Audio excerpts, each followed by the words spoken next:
Welcome back everyone to a board game review. Today we're reviewing the expansion for Root by Leader Games. Now Root is one of my favourite games of woodland critters, might and right, faction powers, combat, territory control. This is the third expansion. We have the Riverfolk, the Underground, and now we have the Marauder expansion for Root. So each of these expansions adds a couple of new factions and a few new things as well. This one adds 2 new factions, Lords of the Hundreds and Keepers in Iron. Also the Hirelings pack, and also some extra setup cards for advanced setup and gameplay. Now all these big expansions add 2 new factions plus something else. So the Riverfolk expansion added the Beavers and the Lizard Cult, and also the extra Vagabond faction. The Underground faction had the Moles, the Duchy, and the Covered Conspiracy, sort of Ravens, and also the dual-sided board with the Underground location and the lake. So this one we have 2 new factions.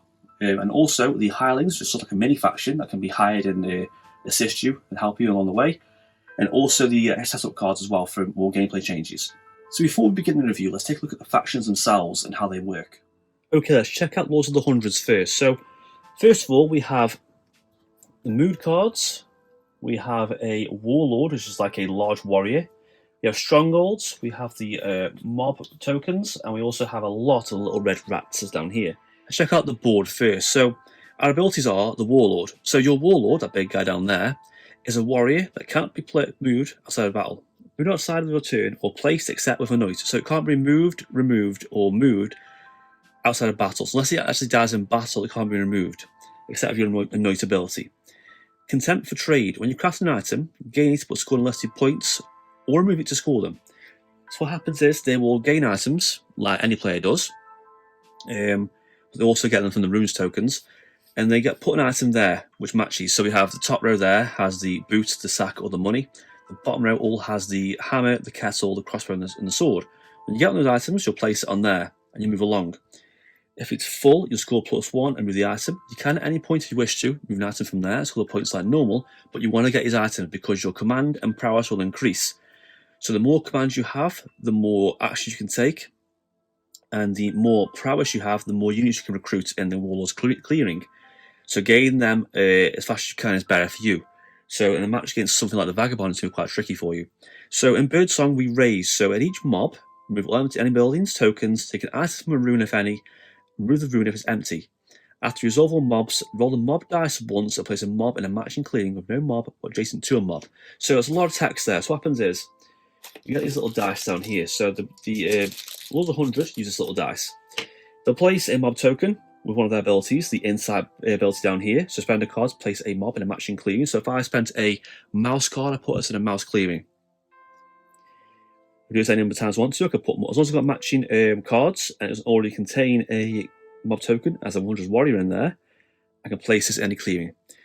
And then at the start of my turn, much like the Woodland Alliance, I can basically move all enemy buildings and tokens, take an item from a ruin if any, and remove the ruin if it's empty. So I can basically blow up all enemy buildings and tokens, and if there's an item under a ruin, like we do the Vagabond, we take that item, which is good for us.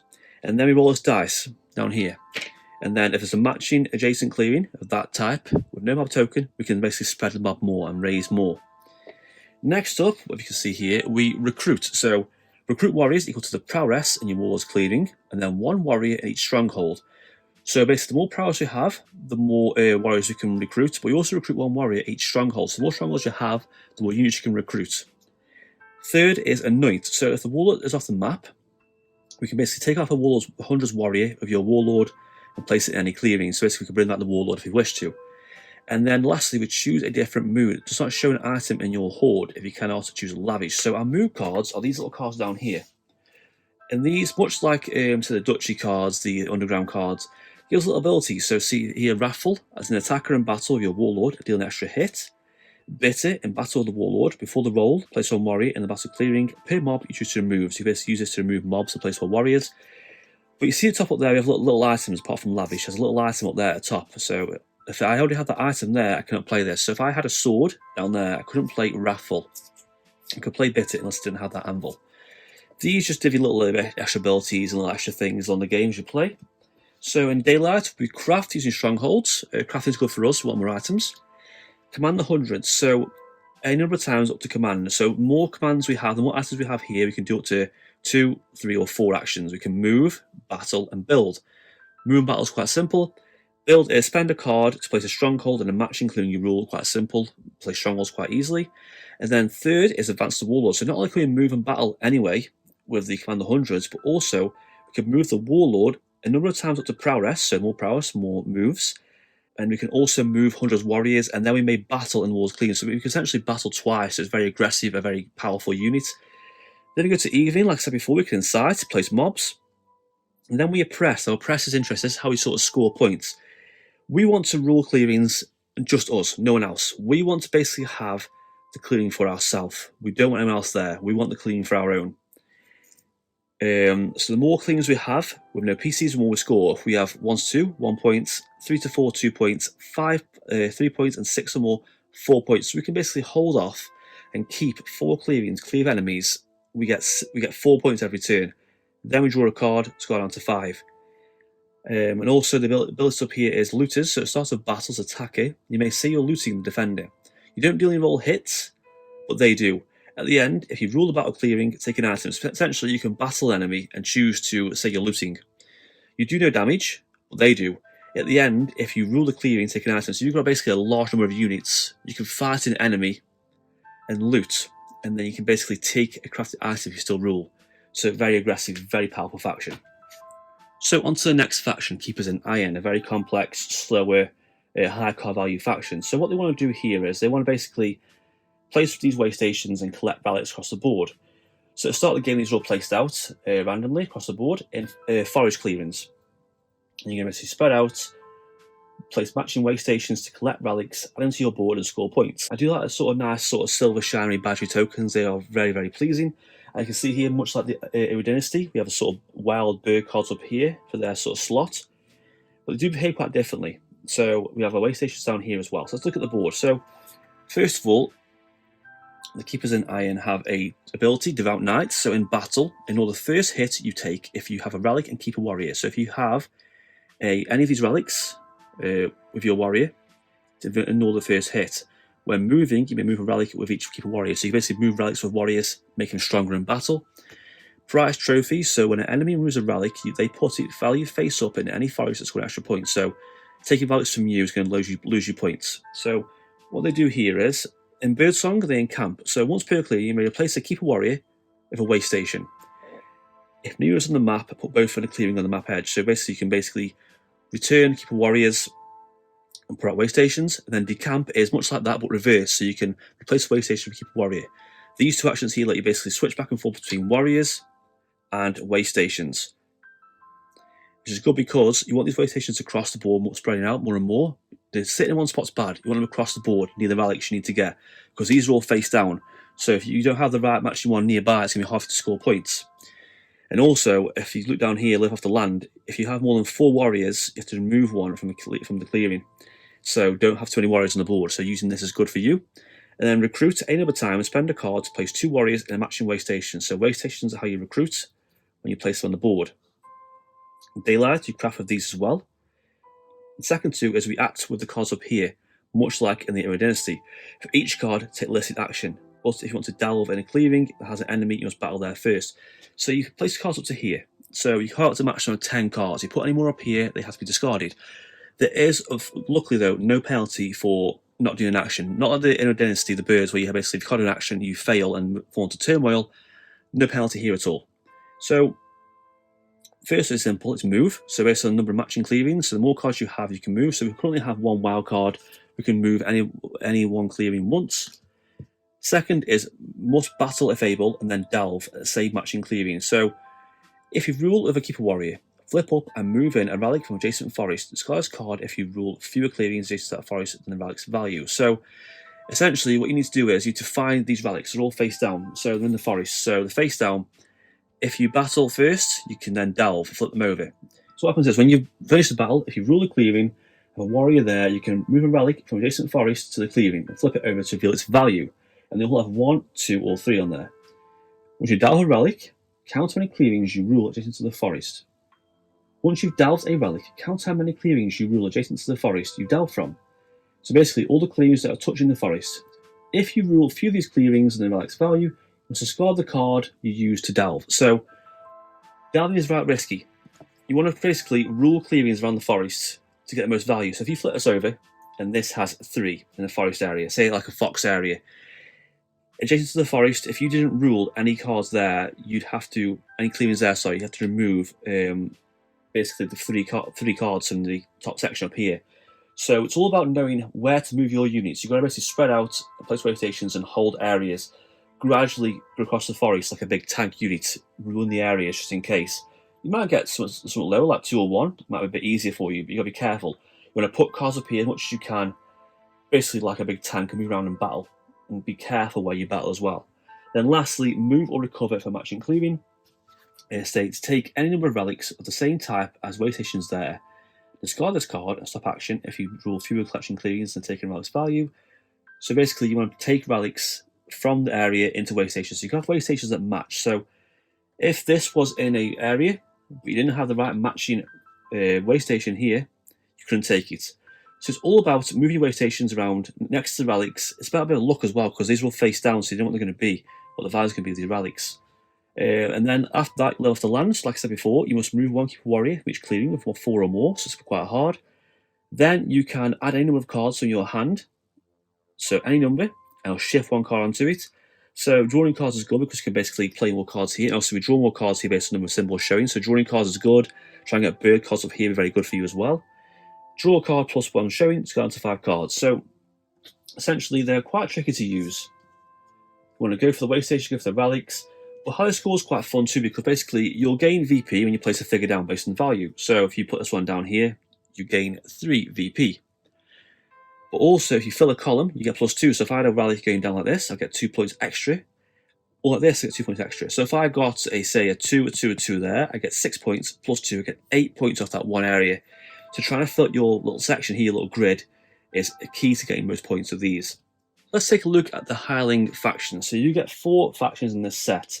Like I said, they are based on the core set factions. We have the Brigand, Rabbit Scouts, Field Physicians, and Bluebird Nobles, which are their own little tokens there as well. These all have 2 sides, the promoted and demoted side, see D there. Each number of players shall have different sides up at once, so you choose 3 of these and they go outside the board. So each of these factions do certain little things. So these let you take items from ruins, much like the Vagabond does. These let you basically have high defense in battle. That's like a sort of little extra warriors. These basically act as little warriors too, but you can spend cards to basically heal your units, bring them back into the battlefield. And these can basically act as warriors, but they can spread out and count as twice as rulings, and also rule clearings and get extra points. So just sort of like little mini factions, little mini versions of each faction. It's quite fun actually, quite unique.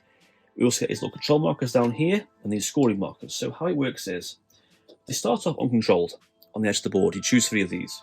So if you're the first player to score 4, 8, or 12 points, you place this on your score track at the bottom of your turn to remind you. At the end of your turn, you do these steps. You take any Heiling card from supply you want. You take that, that's yours. That's your new Heiling. Then you roll for control. You see this little dice to the centre here, the gold and bronze pips on. You roll for control. So take control markers from supply equal to the number of the dice roll and put them on the Heiling cards you took. So in reading the dice, count only the gold pips if you have the most victory points or tied. Otherwise, count all the dice pips. So essentially, if you're quite far in the lead, you only get to count the gold pips. There's less of those, so you won't get many turns of these. If you're basically not in the lead, you get more. So you get 4 of these. So if you were to say last in the score points, you rolled a 4, you gain 4 control markers and put 4 of those on the card. And then you flip over the Heiling marker at the other side. It tells you here, look, end of turn, remove a control marker from Heilings. So all Heilings move a marker. If it's empty, give the Heiling, and this is anyone else. They roll for control. So the more pips you have, the more tokens you have. At the end of each turn, you remove 1. So when they're all gone, the Heiling's gone, it's been hired, it's used up. Pass to someone else, they roll for control, and begin again. So they all have different ability types. Some have a when hired action, as you can see here. If no uprising warriors on the map, roll the uprising dice and place uprising warrior, this one here, in a matching clearing. Some also have sets of instructions, so we place warriors out early on. Some have an ability, like a green passive ability, that are always active, like this one also has here. To battle the uprising, the attacker must discard a card matching the battle clearing. So they've got to basically discard a card to battle them. It's a bit like the Woodland Alliance, really, in their tokens. Some have a start of birdsong action, these again. So they have an action, so they have a sort of set of rules to follow here. So roll the uprising dice, move any uprising warrior and any PCs to matching clearing, or place a matching warrior in the clearing. So let's sort of turn down versions of the factions you can see there.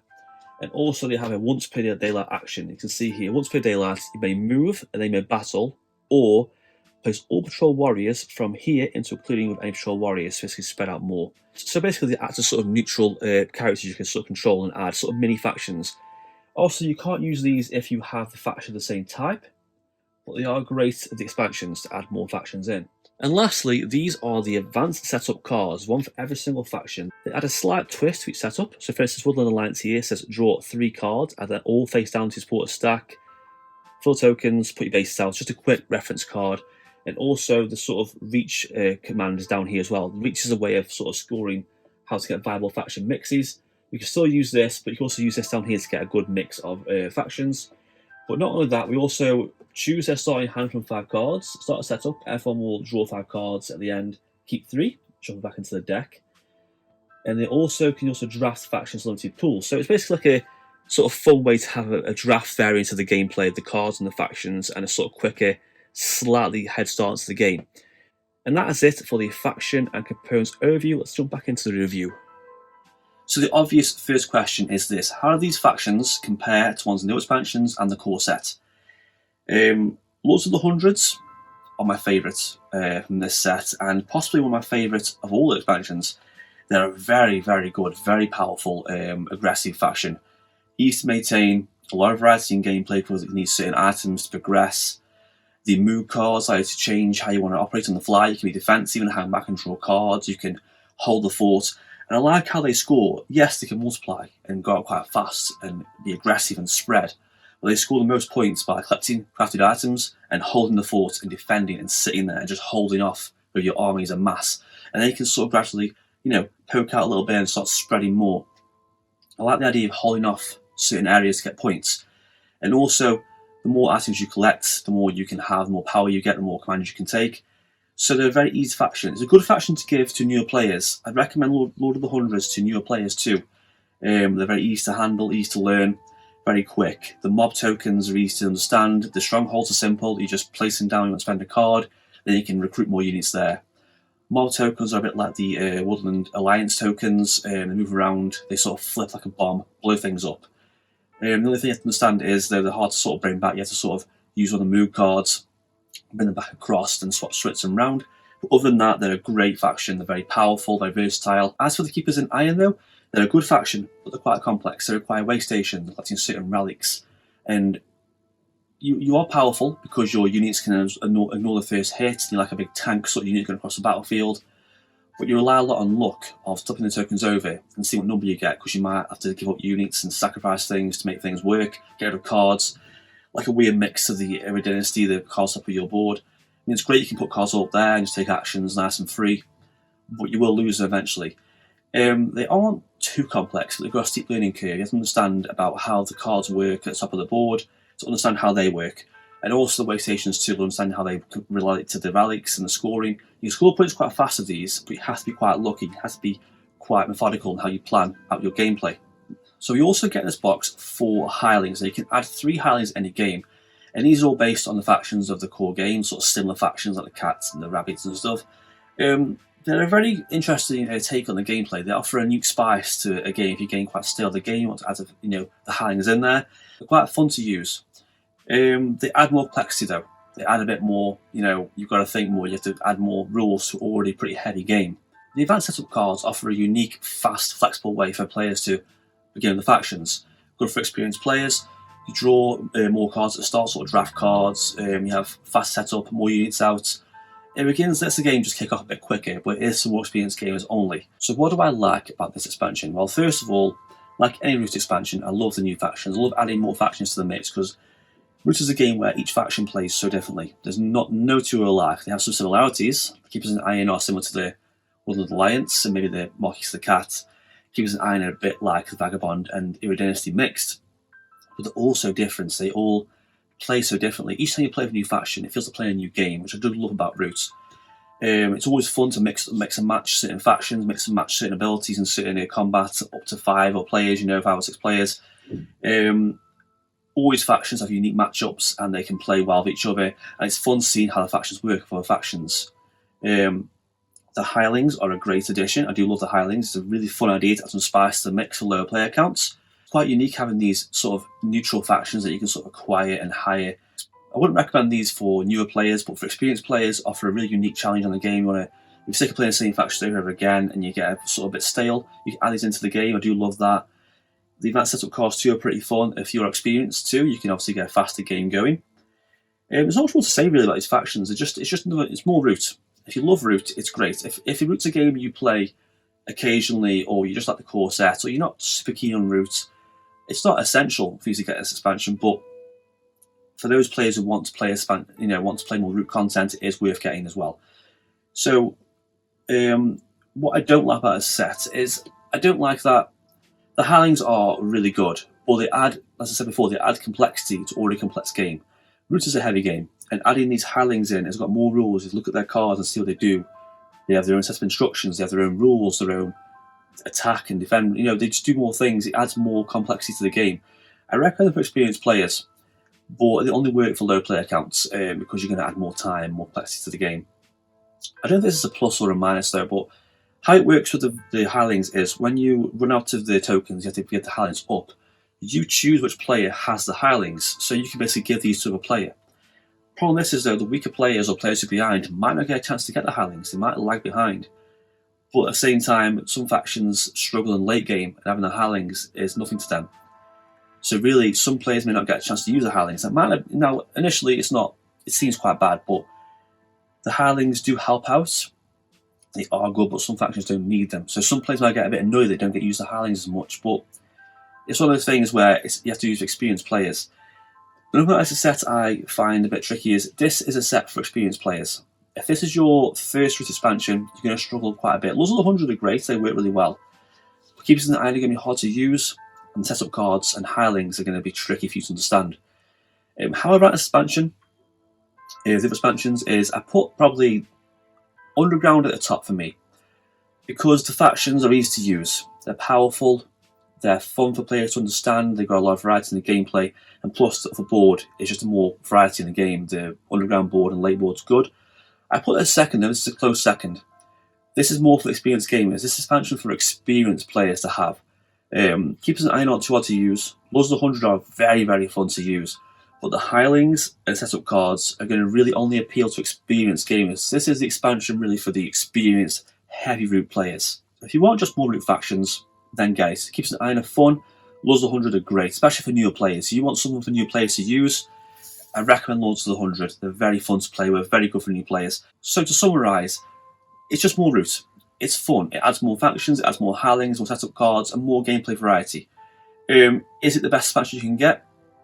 Probably not. I'd say Underground is probably the best one to get. I prefer it over the Riverfolk though. Riverfolk were hard to use for me. I found the Lizard Cult fun but hard to use, and the Riverfolk very tricky to use. The Vagabond faction's fine, I suppose, but personally I put it as second. It's a good expansion, but it's more for the heavy Root players. If you're a casual Root player or don't play that often, it's not really that worth getting, really. But if you love Root and you're looking for an expansion to get expansion. If you love everything to do with Root, you're going to love expansion. You're going to love what this offers. If you're an experienced Root player, if you play Root to death, you love the game, this expansion is made for you. The Hirelings, setup cards, and some rules tweaks make the game just more perfect and more streamlined for the experienced players. The hard to rate the expansions are because the factions are also different. It's really hard to sort of just get a box and just put into a game. You've got to learn the faction. Everyone's got to learn how the faction works. You've all got to learn the faction really well, because to enjoy Root the most, to play it a lot, to play it quite a lot. So it's going to reward heavy gameplay. New factions are really good. Hirelings are fun but tricky to use. Setup cards are great for experienced players. So all in all, is it worth getting? Definitely, if you're a Root fan. If you're a casual Root fan, maybe worth getting. Underground I recommend more, but if you're leaning towards this one, you like to look at the factions, like to look how these play, definitely get it. It's great. And also if you like playing Root at low player counts, this is made for you as well, because the Hirelings do add some nice spice to the mix in low player counts. They add a bit more to the game, rather than being just a sort of simple keep your faction, attack and defend and do the sort of VP. The Hirelings add a bit more fun to the game, more variety. They spice things up a little bit, pass the factions around and just sort of gain these feel for sort of neutral factions in between, the sort of like hired guns, across the game board. And that is it for this review. So any comments or questions about this expansion, comment down below, like and subscribe, and thank you for watching.